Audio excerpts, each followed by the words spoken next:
தமிழக வெற்றிக் கழக தோழர்களுக்கும் தமிழக மக்கள் அனைவருக்கும் வணக்கத்தை தெரிவித்துக் கொள்கிறேன்.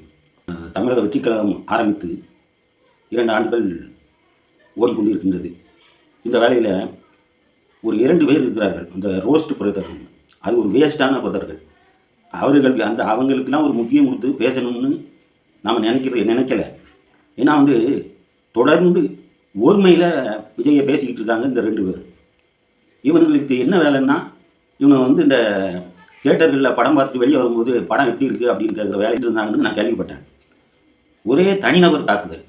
அரசியல் பேசுனா நீ உன்னுடைய கருத்தை சொல்லு, இல்லை ஆதாரத்தோட எதையாவது சொல்லு. உனக்கு என்ன நக்கல் நையாண்டி. ஒருத்தன் எதுக்குத்தான் சிரிக்கான்னு தெரியல, அவன் சிரிக்கான். இன்னொருத்தன் அதுக்கு தக்கன அவனும் ஆமாம் ஆமாங்க. வேறு வேலையே கிடையாதா? யார் காசு கொடுத்தாலும் அதை வாங்கிக்கிட்டு இருந்தாலும் பேசிக்கிட்டே இருப்பீங்களா? உன்னுடைய ரேஞ்சு என்ன? தளபதி அவர்கள் 200 கோடி வரைக்கும் சம்பளம் வாங்கிக்கிட்டு அவர் அந்த துறையிலிருந்து உதறிட்டு மக்கள் பணி செய்ய அவர் வராரு.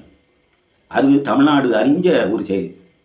இதை நீங்கள் 2 பேரும் சொன்னதுனால தமிழக மக்களுக்கு தெரியாமல் போய்விடுமா? தெரியுங்க. ஒருமையில் பேசுகிறது. இப்போ நான் ஒருமையில் பேசட்டுமா? அந்த கண்ணிய குறைவோடு பேசக்கூடாதுன்னு அவர் தமிழக வெற்றிக்கழக தலைவர் தளபதி விஜய் அவர்கள் எங்களுக்கு உத்தரவு பிறப்பித்துள்ளார். அதற்காக உங்கள் 2 பேரையும் மரியாதையாக பேச உள்ளேன். ஏன்னா நீங்கள் ஓவராக பேசுகிறீர்கள். என்ன நக்கல்? உங்களுக்கு வரலாறு எதுவும் தெரியுமா? இல்லை உங்களுக்கு ஒரு 2 பேருக்கும் ஏதாவது கருத்து பேச தெரியுமா? உங்களுக்கு கருத்து எதுவும் இருந்தால் வாரீங்களா? எங்களோட கருத்து பேசுவோம். எதுவுமே தெரியாமல் ஏதோ இப்போ ஒரு வருடத்துக்கு முன்னாடி உள்ளதை எடுத்துகிட்டு சினிமாவில் ஊழல் நடந்தது, சினிமா ஊழலை தடுக்கணும். சினிமாவில் ஊழல் நடந்தால் அது அந்த சினிமாக்காரங்களை நடந்தது, அதை தடுக்கணும். இவர் நடிகர், இவர் நடித்தார், வந்தார். ஒன்று மாதிரி புறம்போக்குகள் அந்த டிக்கெட் வாங்கி அதை பிளாக்கில் விற்று காசாக்கியிருப்பீங்க. அந்த வேலையை தான் நீங்கள் செஞ்சுட்டு இருந்திருக்கீங்க. என்ன சிரிப்பு நக்கல் நையாண்டி?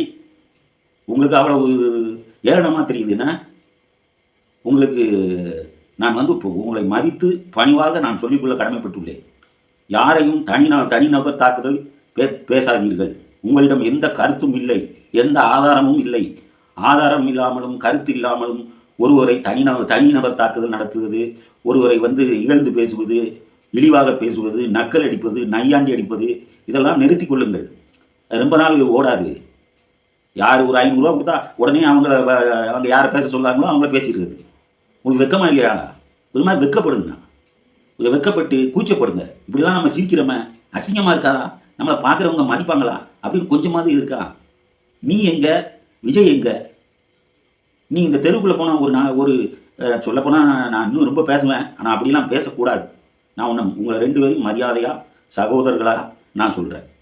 இந்த மாதிரி யாரையும் நக்கல் நையாண்டி அடித்து பேசுவதை நிறுத்தி கொள்ளுங்கள். உங்களுக்கு தமிழக வெற்றி கழகத்தின் மேல் அப்படி என்ன உங்களுக்கு கோபம்? உங்களுக்கு என்ன விஜய் அவர்கள் உங்களுக்கு கஷ்டத்தை கொடுத்தார்? நீங்கள் என்ன நஷ்டமடைந்தீர்கள்?